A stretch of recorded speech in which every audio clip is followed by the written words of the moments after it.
This podcast episode is brought to you by Overdogs Bet. Sign up today for early beta access and free play at overdogsbet.com/beta. I haven't fought in 4 years since COVID. You know, so my last showing, I hit the bed really bad. It was my worst fight ever. I had to change a lot of stuff. My health was really bad. It took me 3 years just to figure out how to fix my health because the American health system is not designed for us to get healed. It's designed for us to stay sick. Did you win that Siamese fight on Fight Circus? Me and Bob Sapp, we won this shit. That was the funnest thing I ever done in a boxing ring. The boxing world, they look at us like we don't know boxing when I've been training boxing for over 13 years. And you know, I love the art of boxing. I want to talk to Mike Perry about him kicking everybody's ass and bare knuckle boxing, man. Yeah! Episode 17. This is the pro with the schmo. What's going on, baby? Episode 17, Overdogs Podcast. Got Ice Bagz and Mac Malley in the house.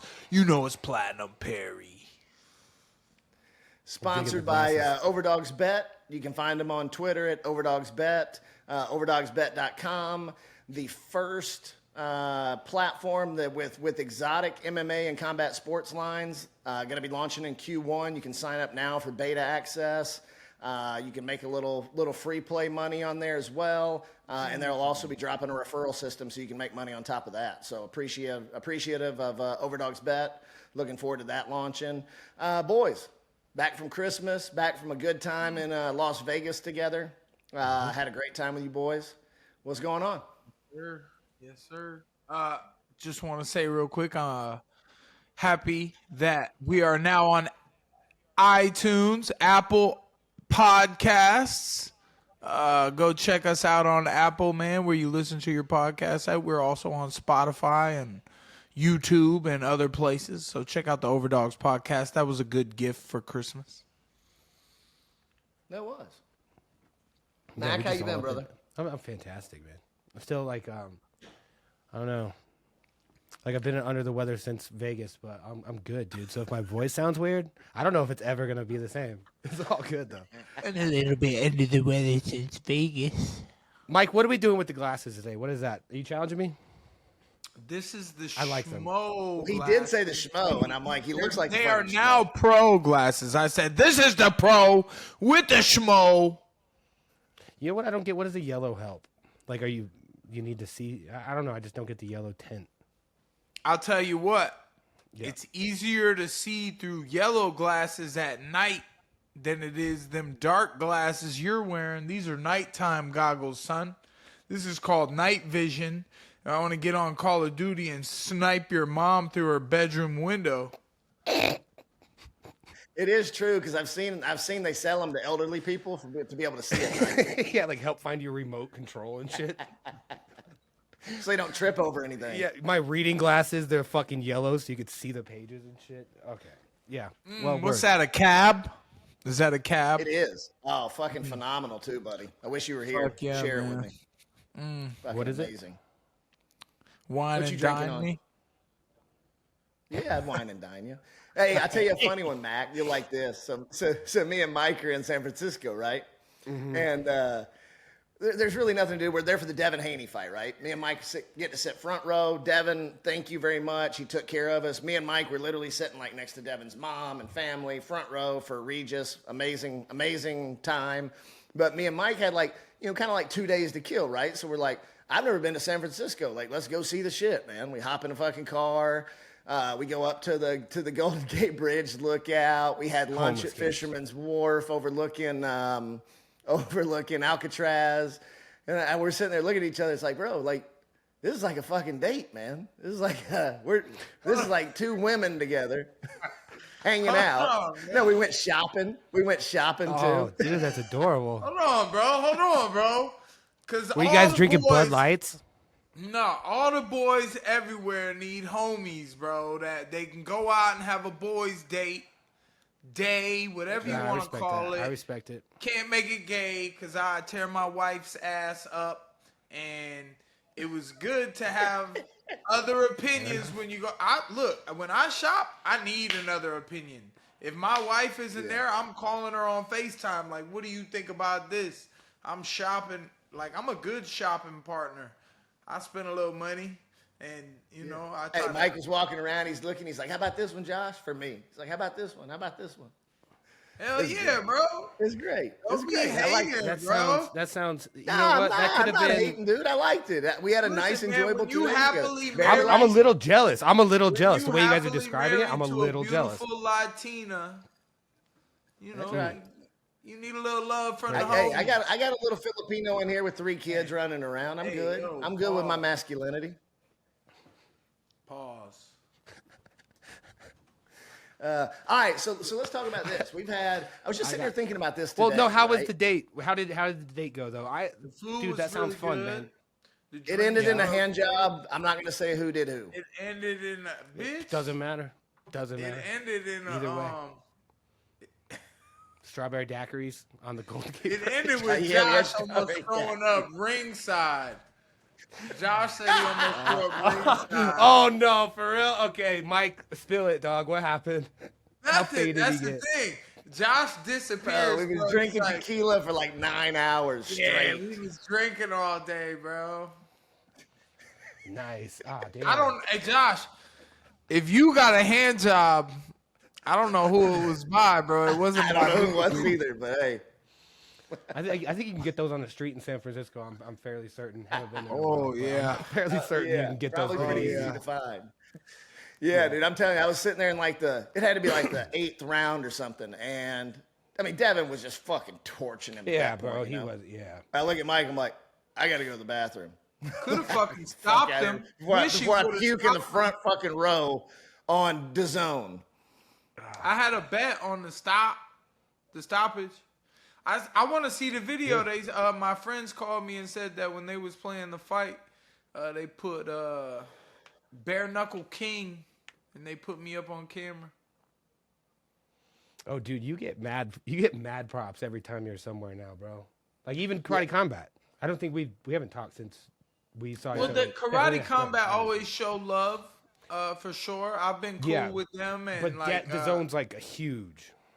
Yeah, I've always been cool with the people who have taken over at Karate Combat, and then obviously they started off good and strong with a GSP and a Boss Rootin'. It's like, hey, you got to show those guys some respect, you know. So It was cool. You hung out with Sean O'Malley all night.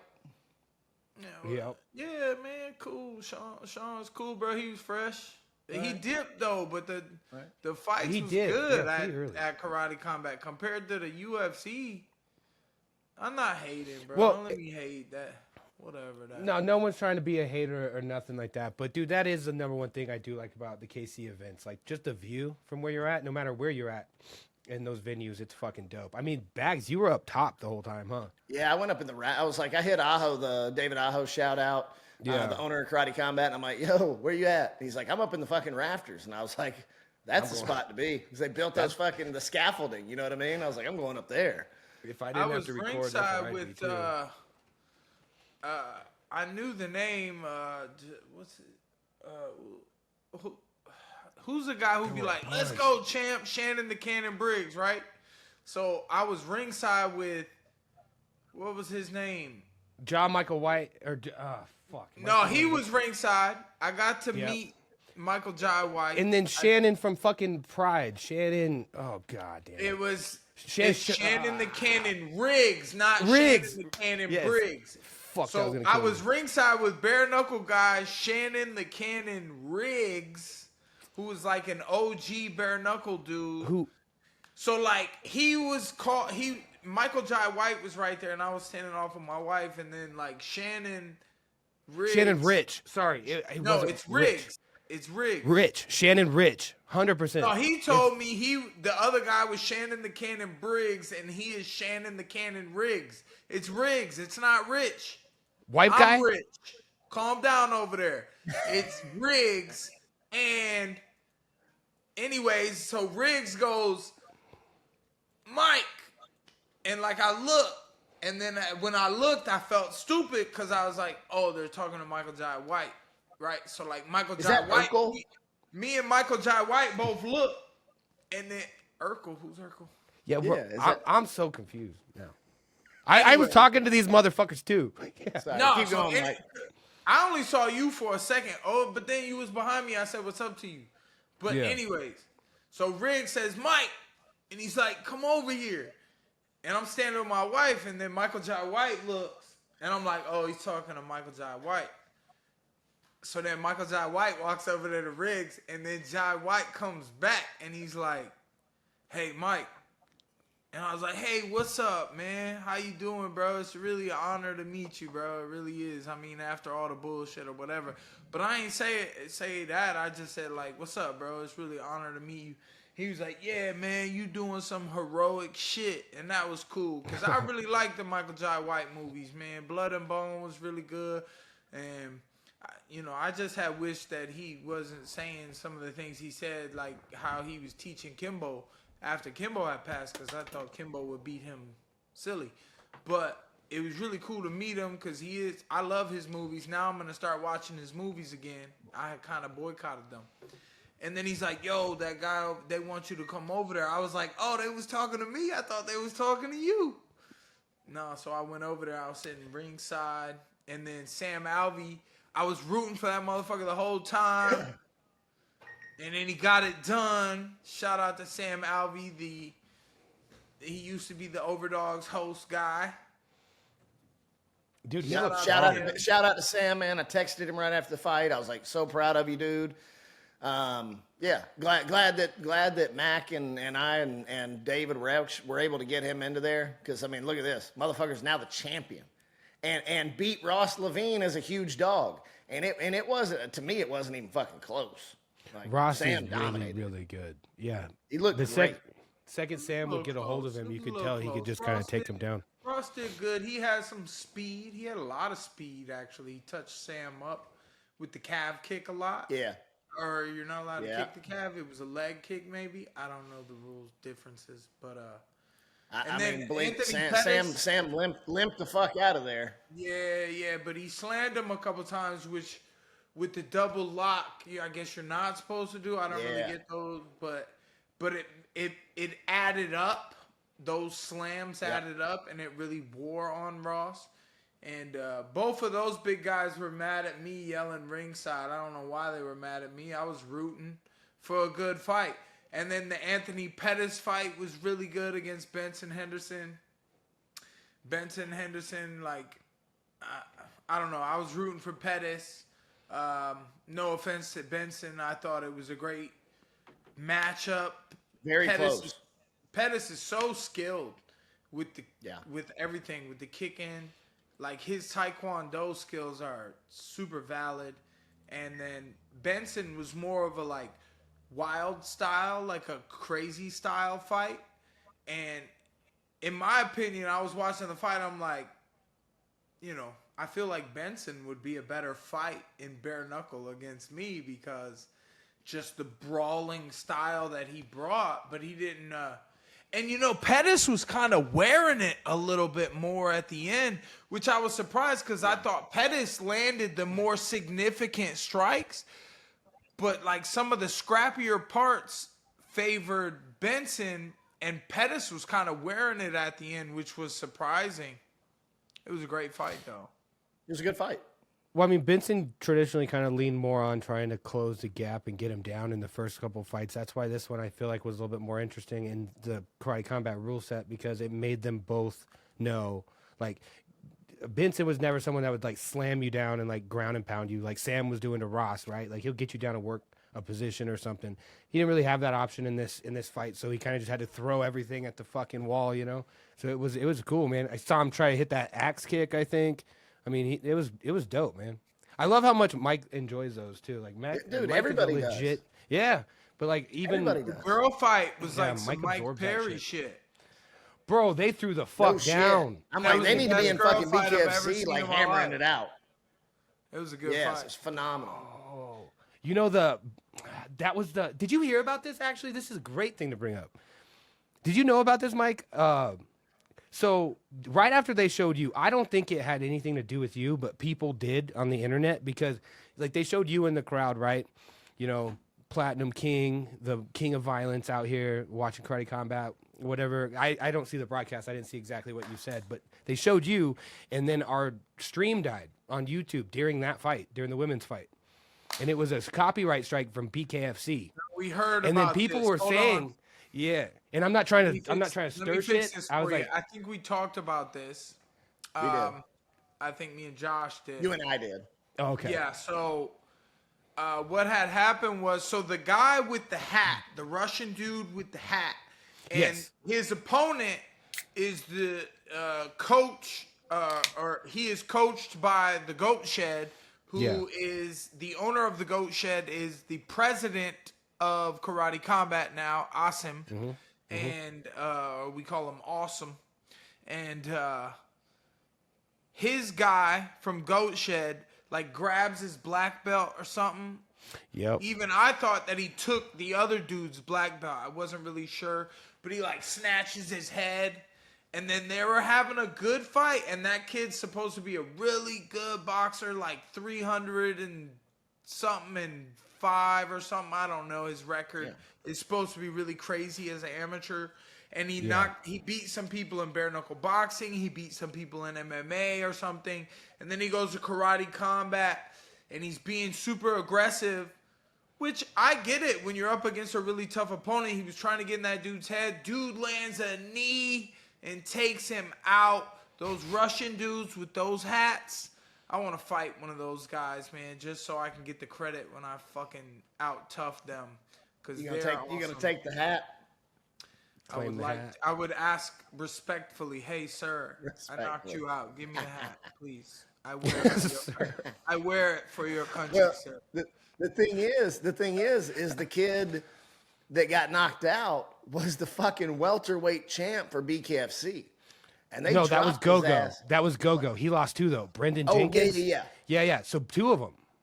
Yeah, so they took his fucking belt like the day before Karate Combat because they found out that he was fighting. That's the point. Is that I think there was maybe a video showed of his bare knuckle. I'm sure. Or something like that, which bare knuckle was standing on.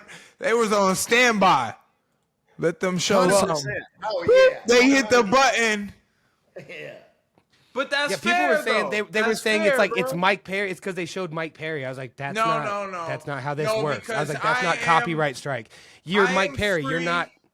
Yes. I am free. Like I'm never free. I'm always very expensive, but I be available. So I am available to others who would like to give me promotion and help promote themselves off of my badass name. I am available for that, and that's in the contract. So, but I am, I do represent BKFC. People know that. It's on my face. It's like it's tattooed across my forehead. So. Yeah, and shout out to BKFC and shout out to Feldman and what they're doing. Yes. They got a bunch of shit, man, because they thought just the timing of it looked like it was because they showed you. I was like, no, we probably showed some like highlight package that wasn't 100%. ours. Since then, but what do you want on the internet? I'm working. If you do anything that gets you good shit, bad shit, it's all shit. You just want some but shit. then Feldman came out and even said, like, as BKFC, I'm been alerted of what happened, and an intern or someone, whoever's on socials during that time running that, just hit the axe on it, and we reversed it, and we apologize. We like what Karate Combat's doing, so all's fair. All's washed over now. Everything's good. What a guy! Shout out to everybody. Yeah. Shout out to BKFC. We love the fucking league. We love the product. Like, no harm, no foul. I mean, we're acting like we're fucking Karate Combat. We ain't Karate Combat. Like, that's them. Yeah. But I tell you a good one, Mac, is you know my boy Dylan. It was a good show. Yeah, right. Do you know my boy Dylan Trader Main that was broadcasting? Mac, did you get to meet him? He's well, I would say you'd probably remember him from Dre's After Hours, but you probably wouldn't. He got a bald head, smoking. I remember smoking hot blonde girl. So he told me, he goes, here's the funniest part. He goes, I'm broadcasting live on Twitch or whatever, right? And he goes, all of a sudden my fucking numbers go from like 1,000 to like 15,000 people watching this shit. Okay? And it was when YouTube got taken down. And I'm like, oh man, that's fucking awesome, bro. I'm happy for you. That was great. And he goes, nah, Josh. He goes, He goes, I was getting flamed by every fucking viewer. He goes, all my comments were like, who the fuck is this guy? He doesn't know shit about fighting. So he goes, it was great because I got like 10,000 viewers. He goes, and they were all just shitting on me simultaneously. Why? Because they were looking for a stream because YouTube was down? Yeah. And they found they're like, this guy on Twitch. They're like, oh, bro, this isn't a good commentary. It's fucking GSP. Fuck you, asshole. Right. And you're like, GSP bro. over to my boy Maine, who's just over there trying to help out Karate Combat, and he's getting fucking I'm shit sure I on know for who like it is. 20 minutes. I love the man, internet. Yeah. Dude, people were pissed. We have this really good card happening. Like Mike Perry said, that women's fight was crazy, and then back, everyone was freaking out. It was funny, but yeah, I'm glad that came up. I forgot. I wasn't intending to bring that up, but. All right, let's talk about this for a second, because I was thinking about this earlier today, and Mike and I talked about it in Vegas a little bit, and we're like, where the fuck do we go from here, right? Like the last 3 shows, think about this. The last 3 shows, Ilia Topuria, who's about to fight Volk for the title, Devin Haney, who just cemented himself as an absolute legend against Regis, and then fucking Ariel Helwani, who does no other shows, right? Like, I was like, where do we even go from this, to be honest? And Toot that horn, now Josh. we got Toot Rampage. it. What's that? Toot the horn. Toot that horn. Yeah, for real. For real. I mean, that's no joke, dude. If you think back about, like, look at our show. We're 17 episodes in. Sean Strickland, John Jones, Mighty Mouse, Ilya, Ariel, Devin Haney. I mean, I'm sure there's a lot of hate to more, overcome. We making big moves, so there's for sure. a lot of hate to overcome. For sure. Hey, so we're in San Fran, right? And we had just dropped the Devin episode. And Mike's, hey, we're in the Uber, and Mike's over here going, he goes, they're flaming you right now. And I'm like, what? And he's like, bro, you said Khabib was a boring fighter. He's like, they are on your ass right now.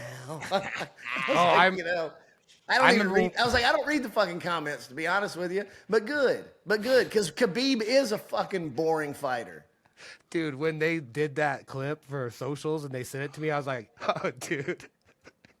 I was like, this is going to get engagement, but Josh ain't going to give a fuck. Josh ain't going to give a fuck.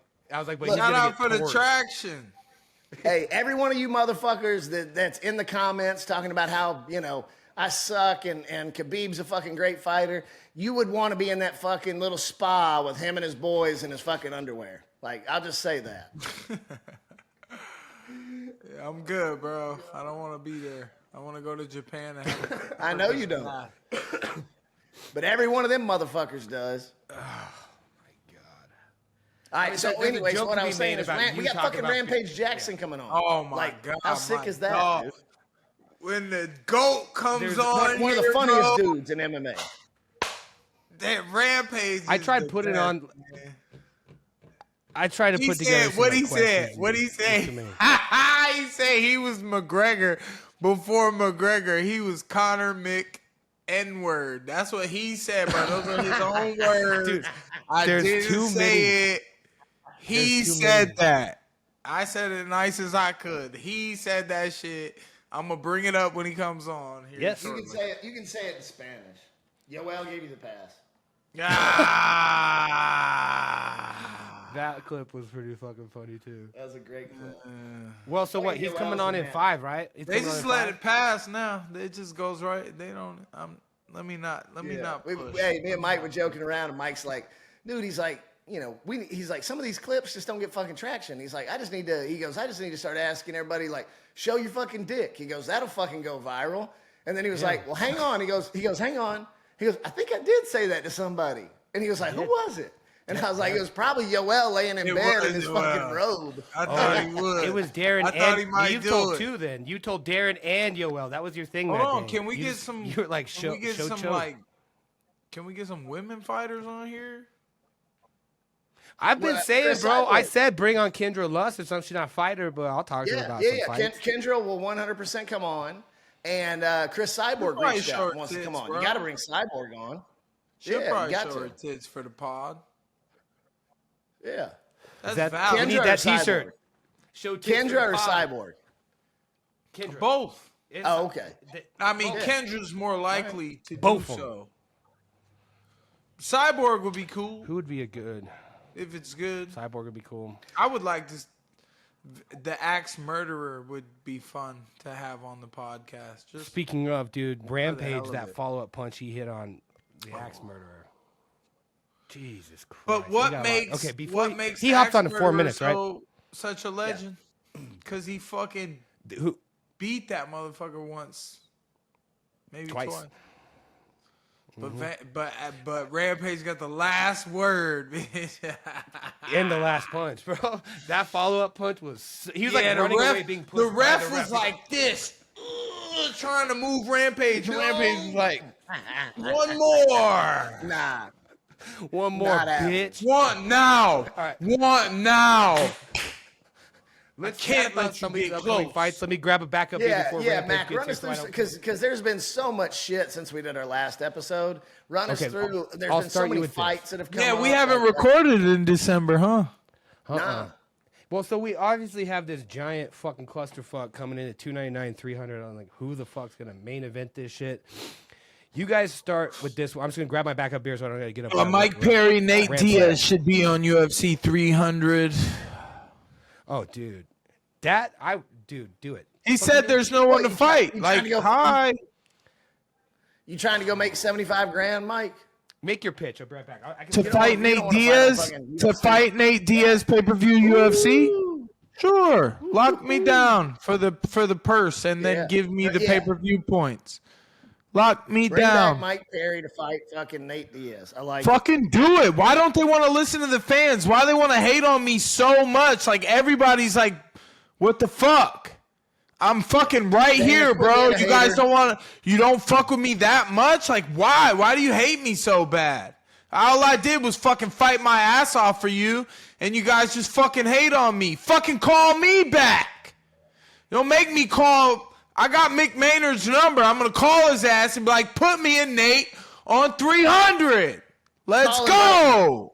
Call him right now and tell him you want Nate on 300.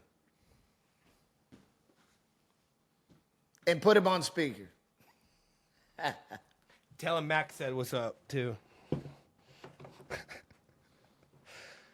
That was great if he answers. This would be fucking gold. Oh, boy. But for real, I mean, like some of these, I don't know what they're doing for 300. Dude, you know how good of a fucking you know the pay-per-view numbers that would pull if they brought Mike back to fight fucking Nate Diaz? It'd be massive. I mean, there's something you can do there. Absolutely. Massive. Yeah. Oh man. It's funny. It's funny hearing Mike kind of go off like that when like McGregor was saying the same shit at who was boxing yesterday or the other fucking. So while he's doing that, Mac, why don't you run us through some of the upcoming cards like January, February? I mean, we got a bunch of shit coming up. There's some great the next fights. fight card coming up is kind of dog shit if I remember. I can't remember. But it's Hunter Campbell. It's not Mick Maynard. It's Hunter Campbell. Oh, Hunter. Yeah, call Hunter. Call Hunter. That's even better. Yeah. Okay, well, so we have Bo Nickel returning at UFC 300 against Brundage. Yeah. Oh, here we go. What's up, you lunatic? Mick, how you doing, bro? I'm good, man. How are you? I'm very good, sir. Merry Christmas. Happy New Year to you. Merry Christmas, Mike. I know you've had a good run, my man. I've been watching you. Oh, it ain't over yet. It ain't done. We got more work to do. Speaking of which, why I'm calling you, man. Nate Diaz says there's no one to fight on UFC 300. I'm saying me and Nate, y'all can bring me back for the little purse, but then throw in the PPV points, and then we can have a great show for UFC 300. I got a better idea. Oh. Why don't you call fucking? Why don't your guys talk to fucking Nate and get him to go over and fight you there? I don't think he wants to do the bare knuckle thing. Yeah. He wants a better shot with the jitsu and like the full game of. He's not dumb, man. You're the fucking. You know what's so crazy, Mike? I was literally talking. Dan and I were talking about this the other day. It's like. You're like built for this shit. It's fucking incredible, actually. I think I'm just in a great mindset right now, man, and I could beat anyone in any style of fighting. So if you guys want to bring me back to, the big show over there, I'd be happy to come in and tell him he's on the podcast, please. I really appreciate it, man. I was just trying to. No, I hear you. Trust me. I would love, dude. I'd like to break back in, like the old days, the Pride guys, the Rampage. I'm about to talk to Rampage here in a moment. And, they used to bounce back and forth, so. Let me ask you a question. On your deal with them, and I like your guys. I like that guy Feldman. He's a good dude. He's not a bad guy. Yes, sir. What do they let you do? Anything I want. Okay. Oh yeah, you know who my managers are? First round management, baby. The Kawa brothers. We're free. Yeah. We're never free. I like to say very expensive, but I can be available. So you let me know. My question was, they let you do what? They let you go do whatever you want to do? Any fight that makes sense, that's going to bring me the right numbers. You guys know, But if it's bare knuckle, you have to be with them. I think so. That would make sense to me. Basically to say, if it's bare knuckle, you're exclusive to them. Yeah, I think MMA so. Or traditional boxing or some other shit, you might have the flexibility to do something Yes. else. Yes, sir. Yeah, that makes sense. Okay. Well, Yeah. why don't you think on that, and then you can give me a call back. What do they want you to do next? Oh man, there's a lot of royal families trying to get some of this platinum performance in front of their eyes. They want it to rain blood in their countries, and that's what I do, baby. That's so fucking awesome. So you keep me in your thoughts, and I always do, man. And listen, you know me. I always send you text. Dude, I could not be fucking happier for you, man. I love the success. I love, what you're doing. It's fucking incredible. It couldn't happen to a better fucking human, man, and I hope you're enjoying it. Thank you so much, man. My family appreciates you, sir. Always, Mike. I'll keep in touch, man. And like I said, I'll keep watching, and if anything ever comes up, I'll call you. All right, brother. Thank you. All Sounds right, good. Talk later. Bye. Don't be mad at me, Hunter. That was good. Fascinating. That was maybe we'll skip some of that shit talk he had for Nate. Or you just show him that shit and go like, can we air this or what? That was actually fascinating. We don't know much about Hunter. Here it is, though. Nate Diaz. You said there's nobody to fucking fight at 300. Now there is. But they're not. They're saying otherwise. The people who are backing that, they're like, that's not a good fight for that. So. Well, and it sounded like he was saying like Nate's washed. He was trying to hate, he was like, Nate's older. 39 is not that old, bro. 39 is like peak, in my opinion. The Eddie Alvarez I just beat at 39 years old was peak. Fucking Yoel Romero, 47 years old. Dan Henderson, 47 years old. Anderson Silva, 47 years old. Peak male performance from these fucking guys. I'm 32, bro. When I'm 47, my dick's gonna be swanging, bro. Ice Bags, 41. Fucking peak, baby. Oh, you look great. I thought you were at least 47. I'm hoping I finally peak. It's the money. You motherfucker. I thought you were so rich you had to be older. You know what? Josh is way taller than I remember. Because I'd met him before, but then when I meet Bagz, you're shorter than I remember. You look taller when you had that big mop head of hair. I just thought about that last night. I was like, that's weird. That's why I feel different about Mac Malley, because when I met you, you looked like fucking, what's that movie? Oh, man, what is that movie? Not Tenacious D, but like some of the rocker type dudes that would be in like a Keanu Reeves rocker movie or some type of shit. You had that mop head, bro. The first time I met you. You miss your hair? A little Kurt Cobain-ish. Ooh, okay. I can see it. Yeah. I hear all kind of different shit, man. Back then, they were always telling me I look like Jorge Masvidal. The white street Jesus. That's what they'd say. I'm not making that shit up, dude. In England, this dude... Mike, I think you got drugged again. I think he got drugged again. Bro, that's stop capping me on that, bro. You guys seen the fucking screenshot? They're like, oh, dude was clearly fucking. He got caught.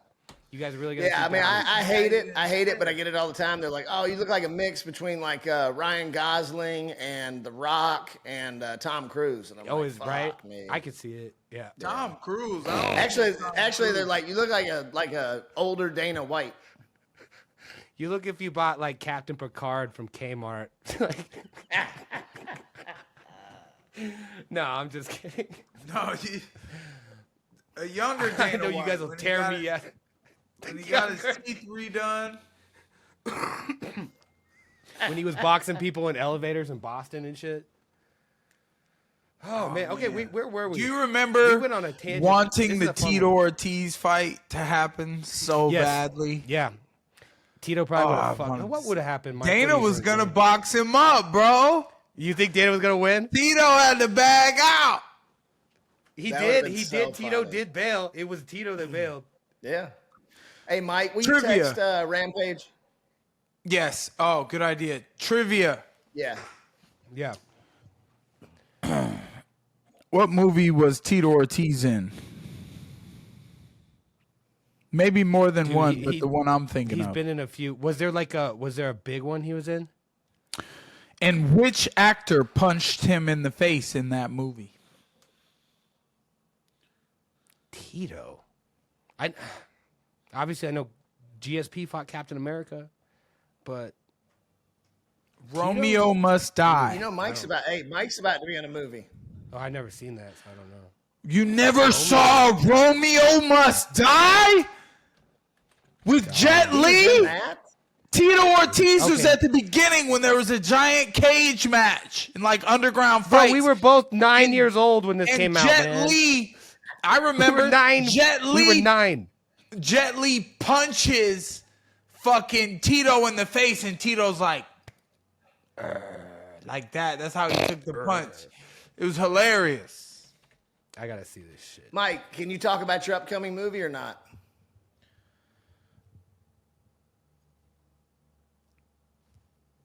I don't know.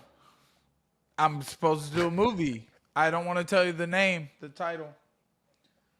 I'm supposed to do a movie, and we're like, I don't know if we're going to delay for fight opportunities, if we're going to delay filming or like what, but I'm supposed to be in a movie. JJ's supposed to be in it. Rampage is like a fucking A-list actor at this point. He's in so much shit. Oh, Rampage is G, bro. He got to pull up. Bro, hey, how about this? He's in Fight Circus 6, The Rise and Fall of Sloppy Balboa. What? Fight Circus? Yeah, check that out. Fight Circus is like, do you know what Fight Circus is? No. Fight Circus is like, that's my boys. Shout out to my homies over there in Thailand. They do like crazy fights, man. Like legit crazy fights. Like, what the fucking things that with the phones in them back in the days Superman changed in? Phone booth. Like phone booth Muay Thai or like Lethway. They're doing 2-on-2 boxing in this one.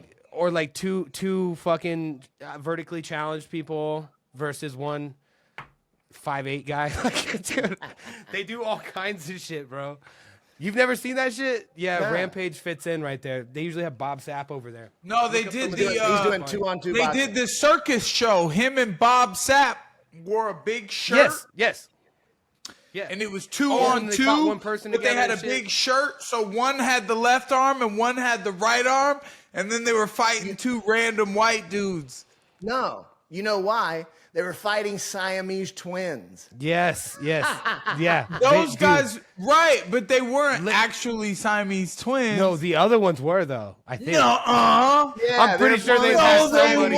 They fight, bro, it's Thailand. Rampage I'll text Doc Ock right now and be like, you ever had a real fucking Siamese twin? No, because I'll text him right now. I'm texting him right now.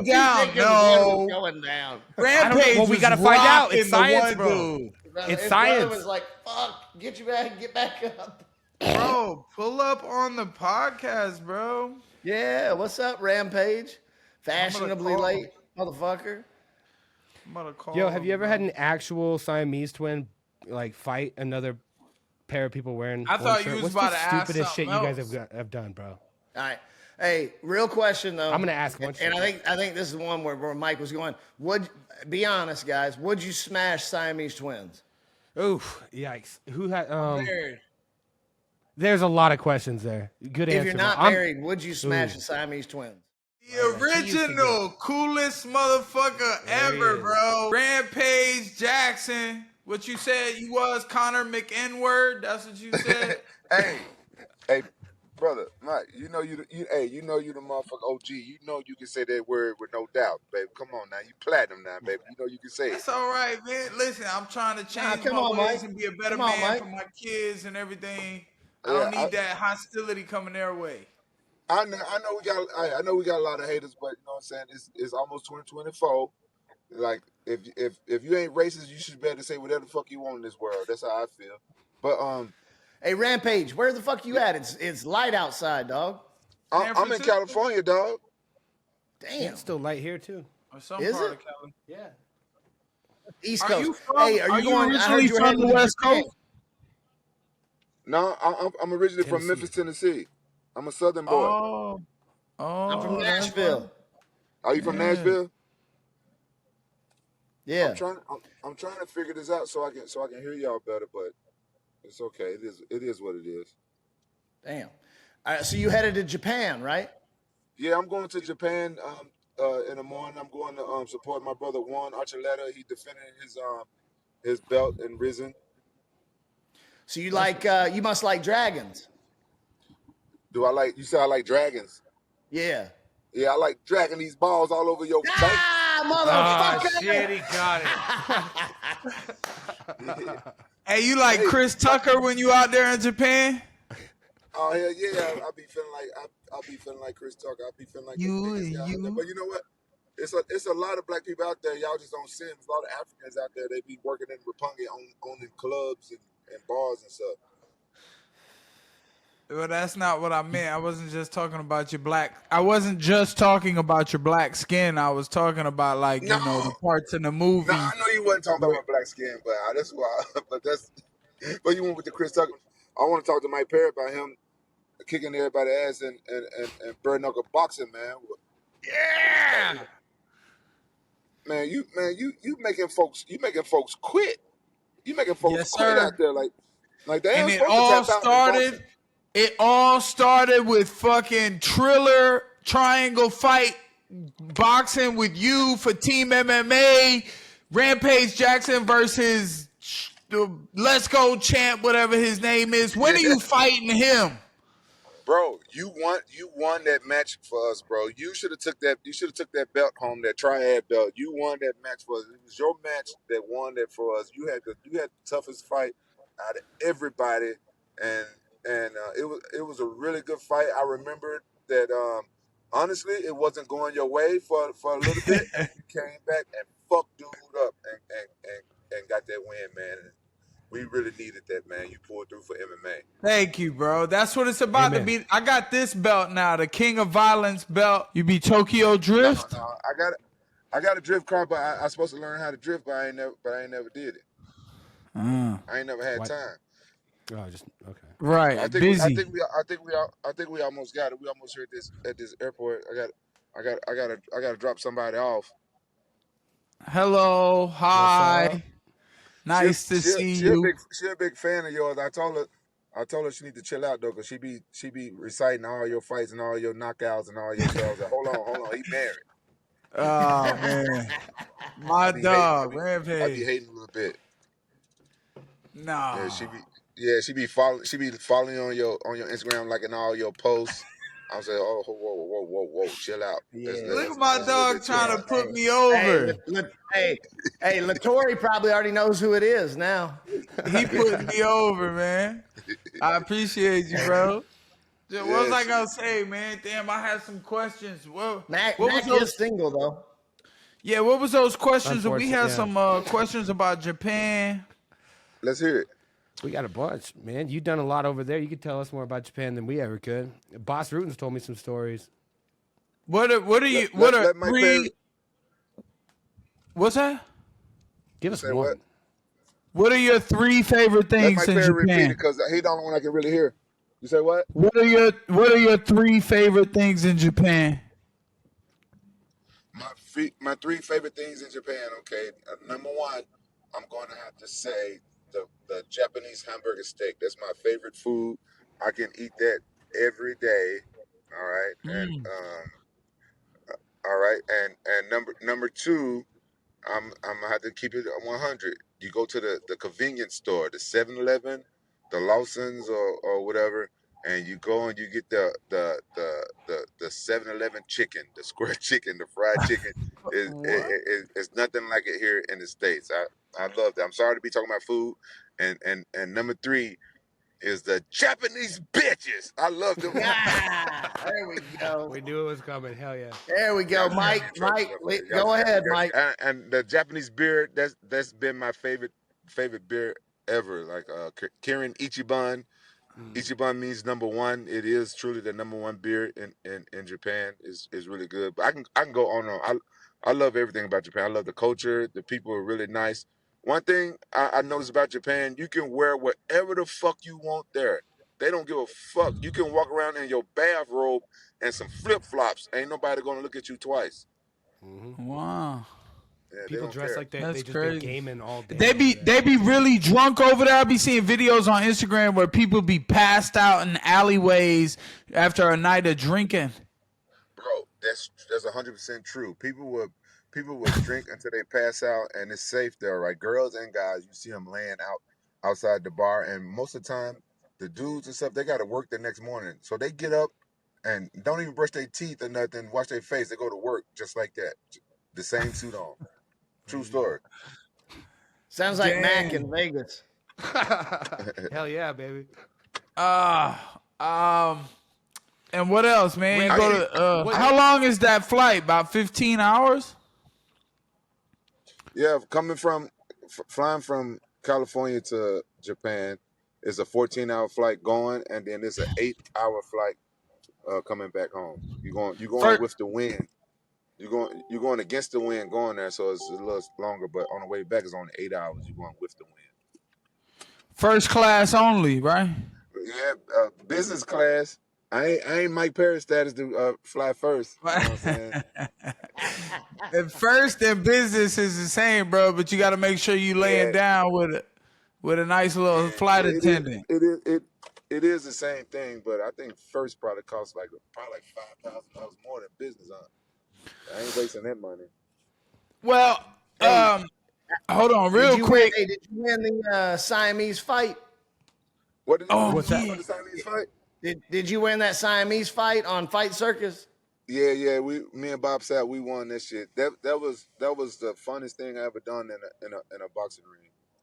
That was great. Were they real Siamese twins or they weren't? Your opponent was not a real Siamese. No, man, they was just dudes like us and 2 dudes in 1 t-shirt, man. That was really fun, man. Hey, shout out to your son, Rampage Jr. He be fighting. Is he pro now or he's on his amateur record still? He just had 1 pro fight in the UFL and it went to his head. He didn't even win the damn fight. Wouldn't even get his weight down. So I don't know. He won't take no advice from me. I guess he wanted to do it his own way. So I put his ass out. Said, all right, you won't take no advice from me, fighting and anything. Get your ass out.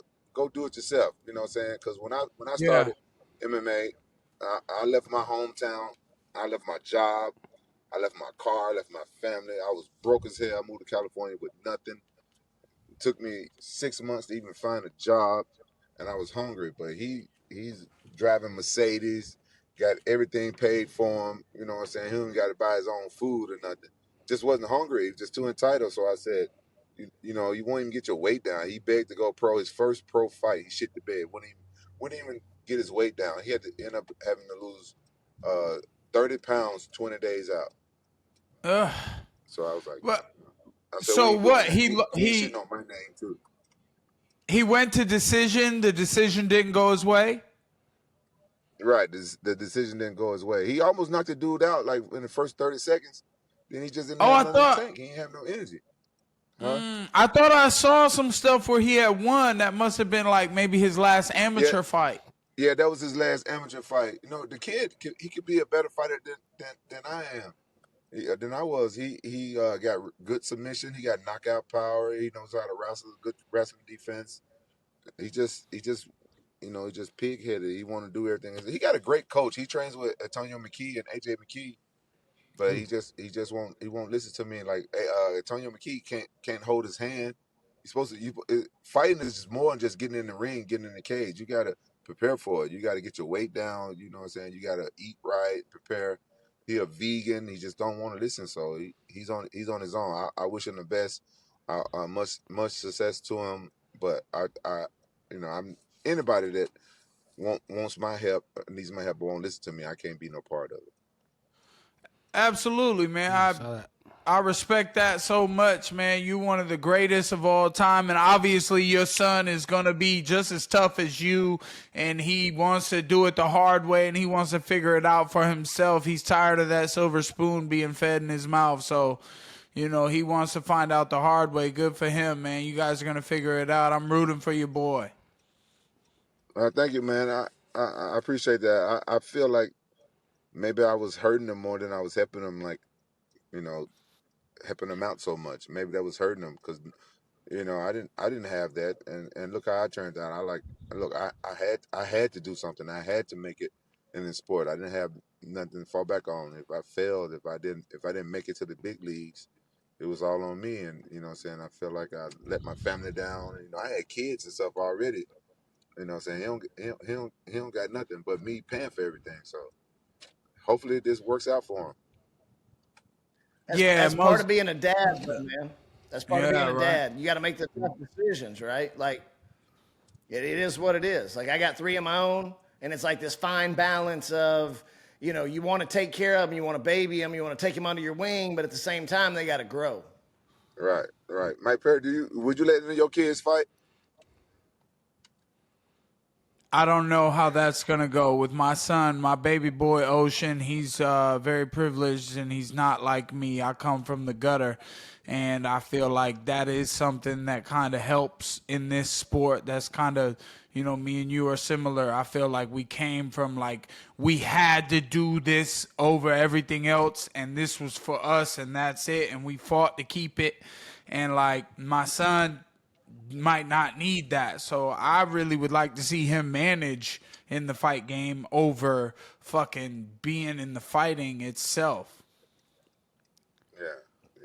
Yeah. I agree with that 100%. My son, he chose to fight. He went into wrestling the same time I did when I was 17. He went into 17 and he chose to fight. And none of my other kids, they didn't choose it. And I didn't tell them no. My parents didn't tell me no when I chose it. So I was like, all right, let's see what you can do. And then, what I'm saying, he I guess went undefeated as an amateur, which is that's amateur. What I'm saying. But he wanted to drop weight classes.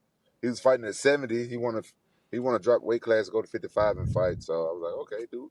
How many fights did he have? How many fights did he have? He had 4 fights as an amateur and 1 as a pro.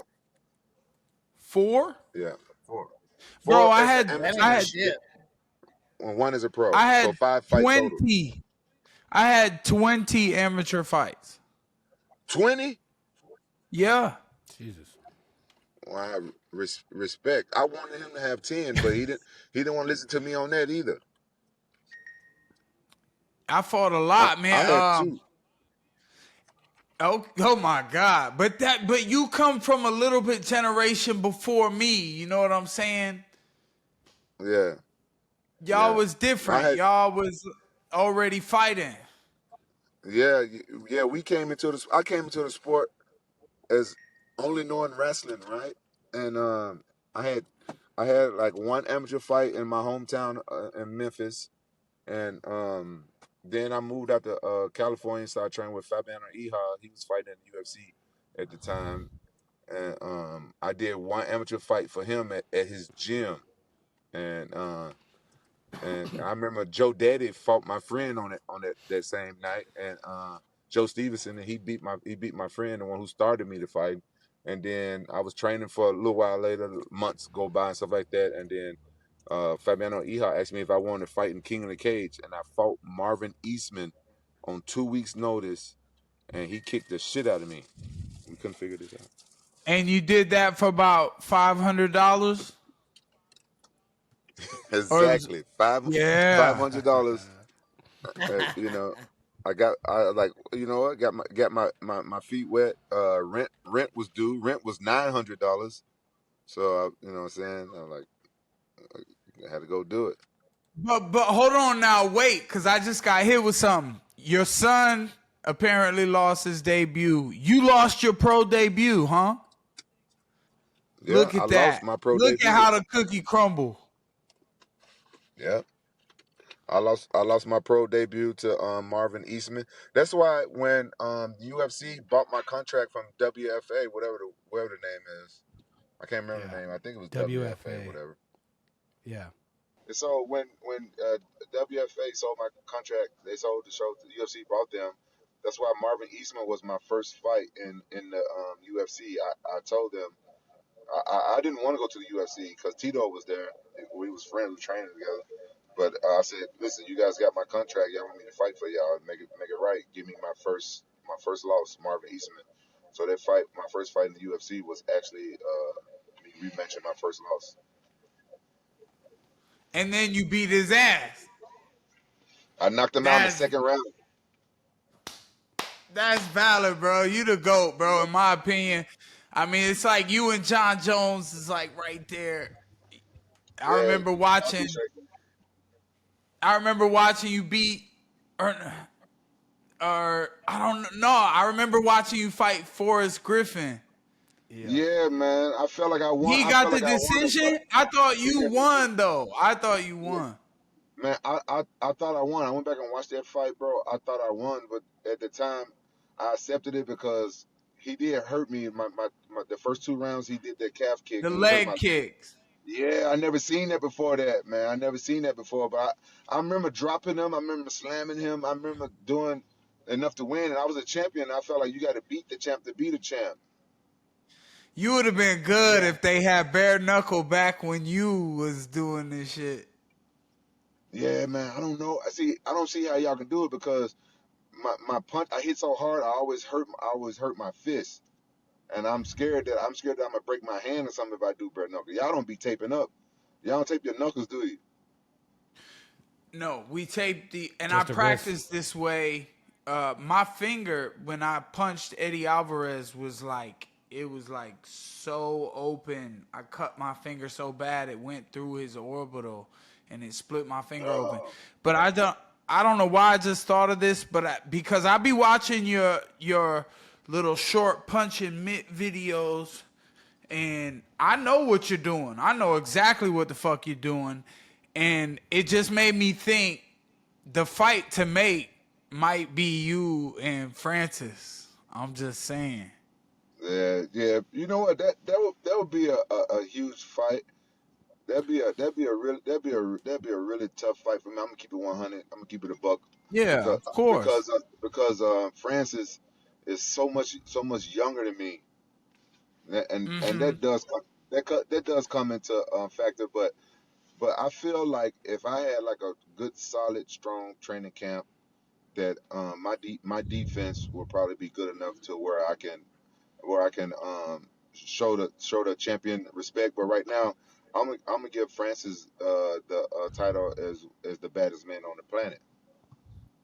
Of course, I totally get that. Mike's just pissed right now. No, Mike's it's just right now. It's just your style, and I know like what you're capable of, and I forget that you're a little bit older, and because I'm coming up in age, and I'm like, fuck this. I'm only getting stronger. I'm only getting better. I know that I just beat a 39-year-old Eddie Alvarez, and I believe that was the best version of himself because he did good punching me, but it's just with this bare knuckle shit, and like I get the boxing, I understand the pressure of the boxing game. to be a target that you can hit, but not quite hit how you want. And I keep bringing that pressure and putting it on you. I think that's something that you have as well, where you really bring it to people. And your short punches inside Francis's long arms is just what I thought of. Yeah, I really like being inside fighting up close like the dog fights. I really do like that style. I punch on the outside and stuff too, but I really don't post a lot of that stuff that I do, cause I feel like cause I was training to fight Shannon Briggs. I'm trying to get that fight signed, and I know he be watching me. And I think that one of the main reasons why Francis did as well is it not only because he's a great fighter, but because Tyson Fury had no idea what to expect. He didn't know what he was getting himself into. Like the boxing world, they look at us like we don't know boxing. When MMA fighters, we train boxing. I've been training boxing for over 14, 15 years, and I love the art of boxing. Am I a boxer? No, as I'm as good as boxers, no. But I feel like if I was like you, like you're very active. If I was like you, like I haven't fought in 4 years since COVID. So my last showing, I shit the bed really bad. It was my worst fight ever, and I had to get my weight down. I had to change a lot of stuff. I had to change my health. My health was really bad. It took me 3 years just to figure out how to fix my health, because how the American health system is not designed for us to get healed. It's designed for us to stay sick. So we keep buying this damn medicine, and so I had to go against everything the doctors say, and I had to find the right people to help heal myself up. And it took 3 years. So now I feel like I lost that time, but I feel like if I get active in the gym, everything you can do it with the power of the mind. I feel like I can go out there and finish my career as a boxer, and I think I can do pretty well. I look up to you, right, Perry, honestly, because you out there killing it, and you running the bare knuckle game. The fight world is the biggest it's been, and since the time I've been in it, and you out there, you doing things that I would like to do. You out there making folks quit, and you put on good shows in your own arena. That's something that I want to do at my age. That means you know what I would love to see. Thank you. You know what I would love to see, Mike? What? So Rampage. So me and Mike are starting a fucking fight league here in the next year. 4-ounce gloves, boxing, clinch, dirty boxing, no kicks, no bullshit, right? I feel like you built for that. Pound. Be honest. 5-second ground and pound. If you get knocked down, they stand you up after 5 seconds. But you know who I would love to see Rampage fight? Yoel. Oh. 47. Yoel's 47. I like. Those are my friends. That's a I like both of those crazy bastards. Who's Yoel? I don't give a fuck about your friends, Mike. Who's Yoel? Who's Yoel? Who? Yoel who? Yoel. Yeah, well. Romero. Who? Oh, Romero. Man. We not even The soldier of God. Bro. Yeah, we're not even saying weight class. Right. You a heavyweight. He's a heavyweight now. Yeah. He's a heavyweight. Who is? Yeah, Rampage is huge, bro. Rampage, what you like, 240? What you weigh? Man, I wish I was 240. I'm like 260 right now. All right. That's those Japanese burgers you eating over there, huh? I gotta try one of them bitches. I gotta get over there, man. It's Japanese hamburger steak. It ain't no bread though. It's all carbs. I mean, it got the flat buns on it. No, ain't no bread. The flat. It's not on the bun. No, it's just like steak. It's like what slices it of is? skirt steak. You know what? It's a hamburger patty. I thought they had the flat buns in Japan. Yeah, no, but this is, when I say hamburger steak, you know what it is? It's like a patty with like maybe like onions or something inside of it, on top of rice with an egg on top, and like some type of their style of gravy. It's really good, bro. It's high class fucking hamburger helper, bro. That's what it is. It's a hamburger. Way better. It's a hamburger patty. It's not like ground up hamburger. Okay, have you guys ever been to Hawaii and you've seen like a loco moco? Yeah. Okay, it's kind of like that, but it's not like a flat piece of meat. It's like a hamburger. It's like a hamburger patty. Yeah. Man, All okay. right, but tell me this, Rampage. 4-ounce gloves, boxing, dirty boxing, you like it? I love it. What type of purse you talking about? We'll figure that out. That's what it boils We'll figure down that to. out. We gonna be paying. We gonna be paying. They don't call me platinum for nothing, baby. All right. Hey, Mike, quit killing my negotiation here, dog. Hey, you won't be negotiating with me. I got a manager. I don't talk money, but I tell you this. I tell you what. It sounds like fun. It sounds like a good idea. But I'm also tell you. I'm also tell y'all this because y'all know I keep it real. Vitor Belfort has the same type of idea, and he actually invented gloves for that. So y'all might want. I just tell you this. Want to talk to? Y'all might want to talk to. Vitor Belfort got his idea from us. I low key want to fight Vitor Belfort. He trying to fight my friends, and I low key want to fight him, and he low key want to fight me. He tried to say something about it a while back, but my management was like, we're not gonna really go that way. But I'm like, because I'm bigger. If you bigger than me, you slower than me, and I'm gonna punch your ass. And that's why I did the loop. I would pay to see that fight. Honestly, I would buy that pay-per-view 100%. I'm gonna stream it. I'm gonna stream it for free. You gonna stream it for free? I would tune in. That sounds like a real exciting fight. Both of you guys, y'all go at it. It's always an exciting fight. I love to see exciting fighters. You know what I'm saying? Like some of these fighters that they go out there and they game plan too much. I just can't get behind that. Mm-hmm. That's kind of one thing I like about the bare knuckle is like I do got a little bit one leg up on some of these guys who might have more experience than me, like a Vitor Belfort who's been in these championship fights.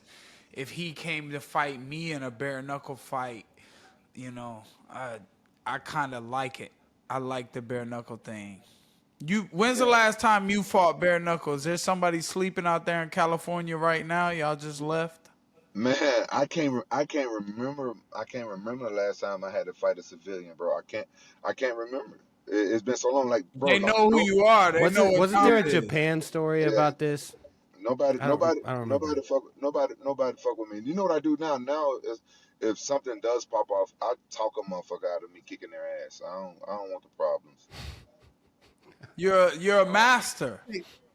What General Cao or General Jun Cao, the Art of War, the book, the man says once you know how to fight, you will not have to.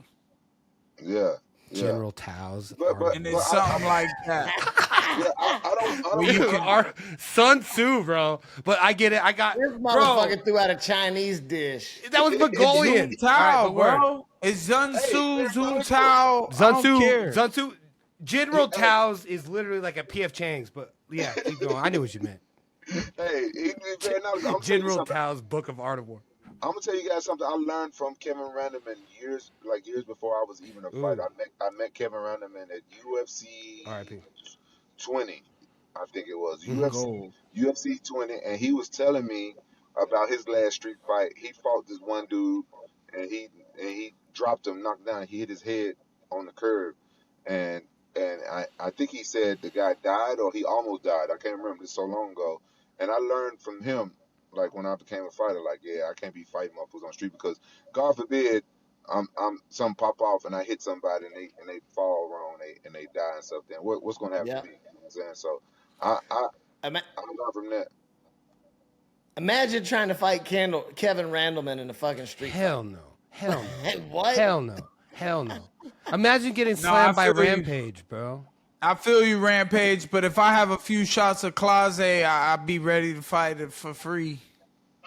If anybody look at me sideways, I'll be ready to go. Yeah, you got that dog in you, like, man, I got that wolf in me, but at my older age, all these kids I got, like, I can't help nobody from prison because, I didn't name myself Rampage, man.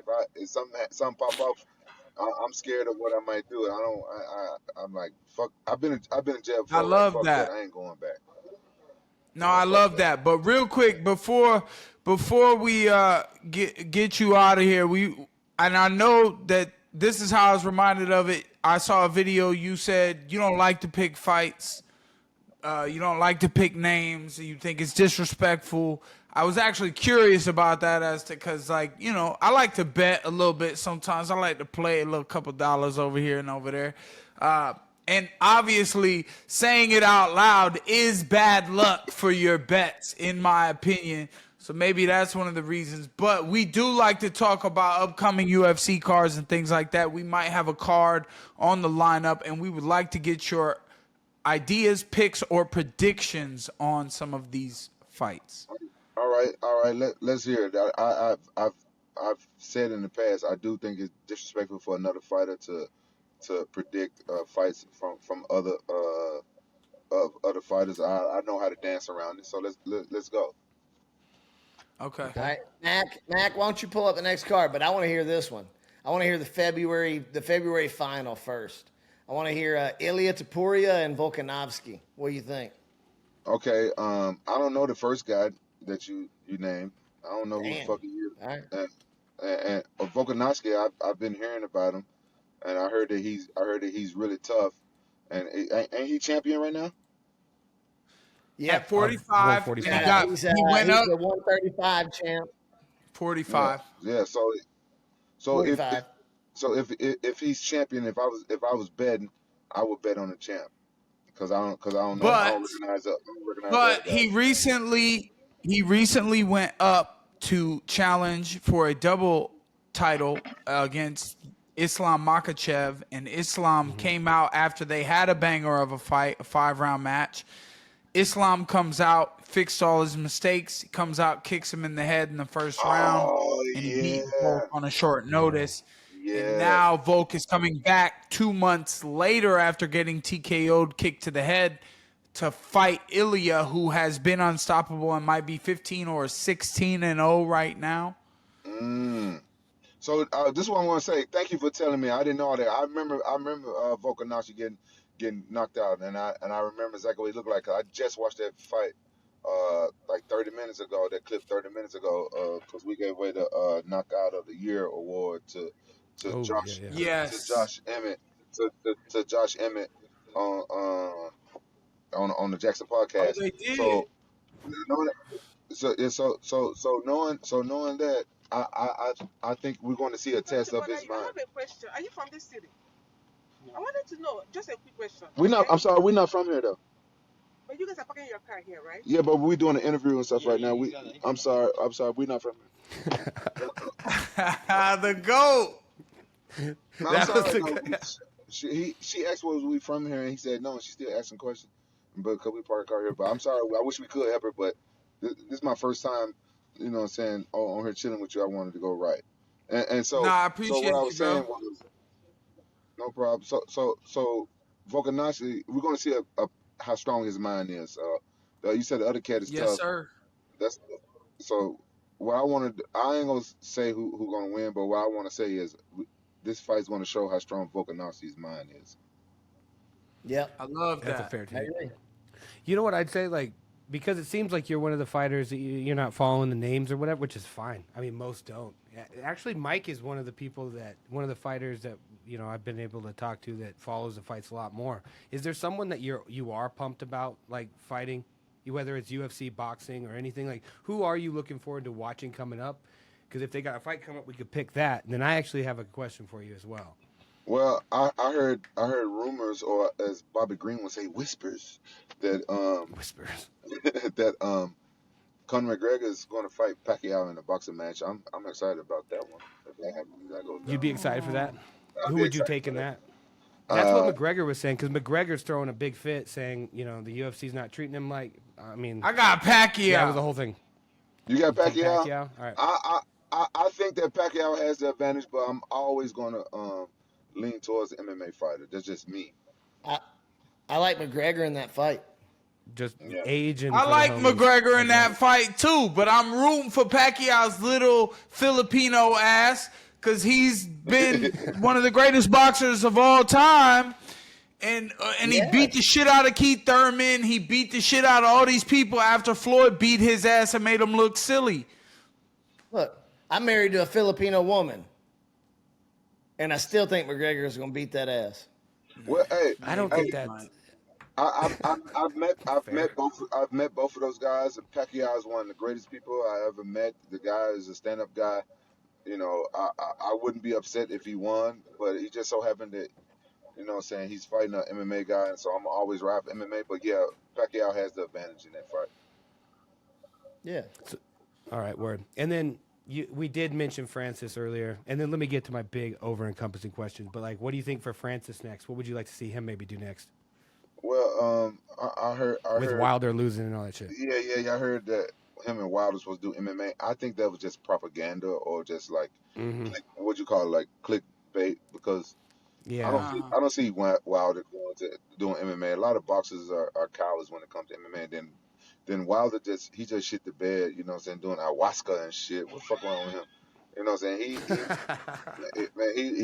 He didn't look like himself out there, but I would like to see Francis out there in the mix, you know what I'm saying, fighting with the big boys. He's already ranked in boxing now after that one fight. He's ranked like top 10 in boxing, so I would like to see him fight like Anthony Joshua. You know, I would like to see him fight Usyk or rematch Tyson Fury. Shout out to Francis and Ngannou, man. We love you and we respect you over here, man. You know, we know you got the power, so keep bringing it, bro. Shout out to Francis. Could you imagine Francis lays one of them leg kicks on Deontay's tiny ass leg? Over. Oh my God, that dude looked like he walking on toothpicks. It would snap it. It would snap. It would look worse than fucking when Lights Out Tony came over. Randy took him down. He didn't even have to kick him. Oh my God, Wilder like he's walking on chocolatey toothpicks. It is, man. Wait, so bad. Wait. You, Bagz, you laugh too hard at that one, bro. I laugh too hard all the time, man. I give me a few drinks in me, and I just laugh at everything. Hey, Rampage, bro, I appreciate you so much for responding to me on Instagram. Can I get one more in? Mike, if you're going to send it off, let me get this one in. I think this one's important. Anytime. I got to hear this. Okay. All right. So, Rampage, you are from... Wait, you said I'm cool? Ask you one more? Yeah, go ahead. All right. So, I don't know how to... Just your thoughts on this, I guess. I don't know if I'll be able to point it into one specific question, but I think it's interesting. Earlier you said, like, MMA is the biggest it's ever been, which objectively is true. But for someone... I mean, I think I've watched probably every UFC fight card ever at some point. I've only missed maybe one since 2014. I've been following the sport for a long time. And I stand by and always have. You know, Ultimate Fighter Season 10 was the pinnacle of Ultimate Fighter. They got like one more good season out of there, like with Conor at some point, and it doesn't hold up like yours did. You know, like you tearing down the door, titties. I think he called you out recently too, all fucking weird. But like, dude, you set the bar in like the most. Fuck titties up. I'm gonna fight UFC. You the GOAT. You would? All right, do that in platinum. That wasn't my question though. So don't end it on titties. What is your question, Matt? It's encompassing. Give me 2 seconds. So he's, you know, praising you, Perry, because you've encompassed or embraced this like old spirit of what UFC always was before. I just feel like people like Rampage was in that shit, became a champion in the actual prime of the UFC days. Like just because the numbers are higher now, the real pinnacle was around the time he was fighting. Chuck Liddell, fucking Wanderlei Silva, Rampage Jackson, John Jones, Rashad Evans, Lyoto Machida. What are you fucking talking about? That is when the most people seem to know, you know, the big names. Like, even if you never watched that shit, you knew who Chuck Liddell or Rampage Jackson was. So I think you came from the biggest, you know, the peak of the sport. Despite the analytics. What is the question? Mike, 2 seconds. I think I kind of understand the question. Okay, look, this is the problem. Like, what changed? This is the problem with me right now. The UFC. I think they have a model where they want to promote UFC more than they want to promote the fighters brands, the fighters' names. So because the UFC lives on, because the UFC got really smart. Like fighters, we have a short life shelf, right? So they want their brand to live on longer than our brand. You know, you guys remember back in the day when when fighters would retire, they would go back to their hometown. They open up gyms and they become an entrepreneur and they become successful in their own town. They can have like a successful gym. And that was an MMA guy's retirement. Now, you know what I'm saying, UFC gyms are all over the place. The UFC is like, you know, they're promoting their brand more than the fighters. Like I just had Josh Emmett on, and I didn't know who he was until that last knockout. He had a guy catch a seizure, and I didn't know who he was. And he was on the show today, and he was kind of upset because I didn't know who he was, because I probably seen him fight, but they don't promote him. So it's like, and everybody looked the same now. Everybody wearing the same shorts. Everybody like uniform and stuff like that. So it's harder for fans to get behind people like Chuck Liddell. He came out with the ice on his shorts. Tito had the flames. I had the camouflage trim. You know what I'm saying? BJ Penn and Machida, I think they had like the shorts with the black belt on them or something like that. We all had our own. Anderson Silva. Yeah. Anderson Silva, he came out like Michael Jackson in Pride, and then he was Spider-Man in UFC. Like, you know, everybody had their own persona and stuff. Now, if you want to look different, what you do, you dye your hair. You know, it's just not the same no more. And UFC kind of robbing the fans of that experience, and that's why I don't know a whole lot of fighters and stuff anymore. I can see the fight, but then it takes me a while for me to learn who they are and get behind them. Now you don't get behind them, get as invested in them as you used to back in the day. You lose your individuality. You know what I mean? Like, you lose that. And that's part of like what sells you as a fighter and what builds a fan base and all that stuff. Everybody's wearing fucking Venom because they make them. You know what I mean? Like, everybody's like cookie cutter. Here's what I want to know. Last question and we're out. I want to know, because Pride was one of the best fucking fighting leagues ever, by far. Any good story? Like, give me one good fucking story maybe that you ain't told nobody from fucking Pride. Come on. Give me something. Ain't no stories that I remember off the top of my head that I ain't told nobody. Because you gotta think. I do a podcast and I just told. I get it. You're a legend, bro. You're fucking legend. love you, man. I've always been Absolute a big legend. fan.